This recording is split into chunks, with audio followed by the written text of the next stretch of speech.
Hi, everybody, and welcome back to yet another cracking edition of the Matt Brown Show. This is the Secrets of Fail series where we're talking to CEOs all about the epic business blunders and what they learned from that whole experience. And with us on the line from Georgia with an incredible accent. I'm going to get my ass over there a little bit, quite over there soon, that's what I'm going to say. But her name is none other than Desha Elliott, the CEO of Pantheon. Welcome to the show. Thank you, Matt, for having me.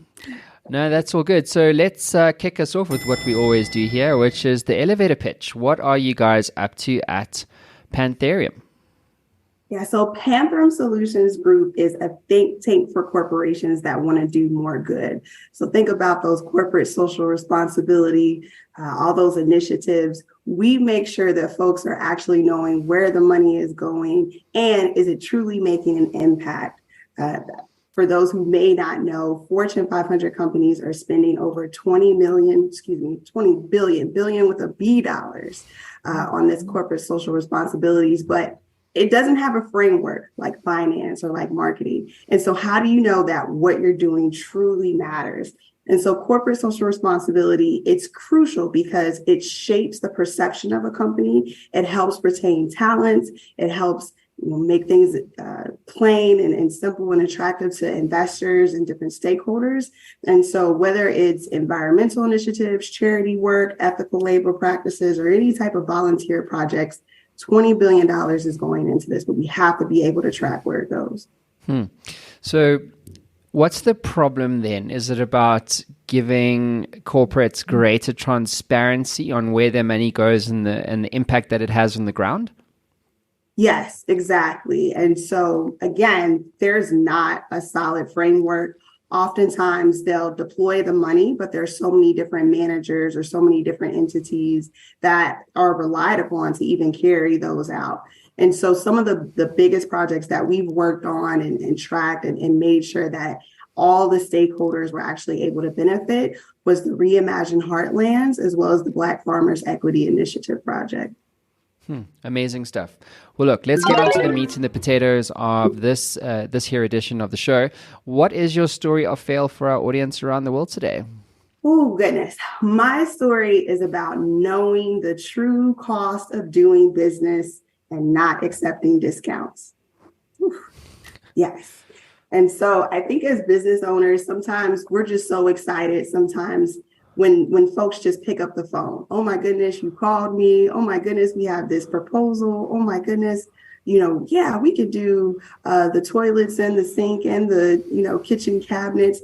And really the niches are in the riches. And so I've had a few different companies where we either underestimated how much it was going to take for something to be done, or we were just so elated that we got to work with a specific client and we gave them a discount that came with financial, I think mental, as well as, a strain on the team as well. So it's my big fail. So what transpired from there? Oh, goodness. I mean, we had to untangle the mess of the deep discount, right? We had to really say, okay, what is it about this particular project that we're really strong at, right? That we really love to do that's going to impact the vision and the mission that we're trying to accomplish in a few years? And then what is our team's capacity? Are we trying to tell folks that, we have tiger solutions and really, the budget that they give us is for kittens? It's not going to work. Yeah, exactly. It's a hard thing to get right? In terms of, getting the right discount incentives in place. I mean, for me, it's all about influence, right? Can you get someone to make a decision where they might be on the fence? Can you get them to commit longer term for a year versus the 3-month contract or a one-time project fee? And so it really is an art. And I think, reputation and trust also plays a big part in this whole dynamic, doesn't it? Definitely reputation, but also making the right ask. What also ended up happening is we were able to ask the client, hey, we need those warm introductions to 3 companies similar to yours or in this different direction that can accommodate for what it is that we want to do. And they gladly made those introductions. And so we also made sure to do what it is we said that we were going to do, even though we didn't necessarily quote them the correct price. So folks want to know that you're accountable, right? They want to know that you're actually going to execute. And then it's easy for them to fill in the gaps for you for future business. It's really good advice. So what did you learn from that? Like, what do you now take forward with you in terms of business? Mentorship, I think, plays a huge role, as well as having that formula, whether it's a cash flow, project management sheet. Some folks are just pen and paper. I would always say try to make it a technology strategy if possible, but truly be able to count the cost. And so one of the things I wanted to interject in here is I took a step back from the company and said, what organization can I join? Can I learn from that would help me better understand cash flow, help me better understand what it meant to prepare this team to carry out this project. And that's why I ended up joining Axion Opportunity Fund, which is the nation's largest CDFI. They give a lot of this complimentary business advising. And so if your social circle, if what you're finding on the internet doesn't make sense, because we are in the information age and it's so much stuff out there, get with a trusted resource that will help you walk through those numbers, help you walk through, okay, what are the different expenses that you're not thinking about? What are the things that you need to go back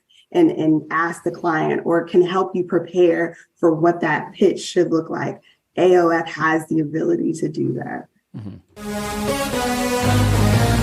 So, Desha, what would you do differently if you could get into the Map Round Show time machine and kind of go back to yourself before, you had this experience? What would you do differently and why?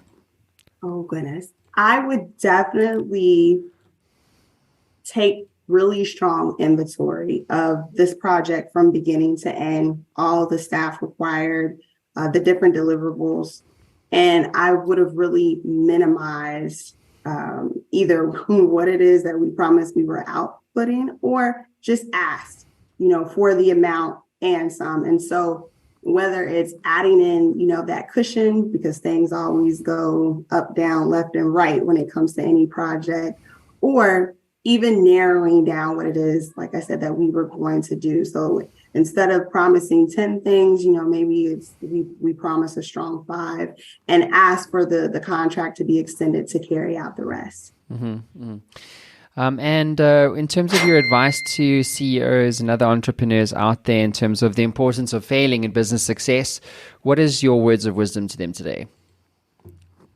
It has to happen. And it has to happen for that growth, for any moments where you feel uncomfortable. And it has to happen so you can unlearn whatever behaviors, whatever attitudes, whatever misconceptions that you have about running your business, about running a team, about working with your clients. It's just necessary. So you make sure that you kind of brace yourself for that, be in a state of open and learning, and then take what you can forward and move forth with great strength and better knowledge than where you were before. And what about books and tools and resources, Desha? Are there any that come to mind for you?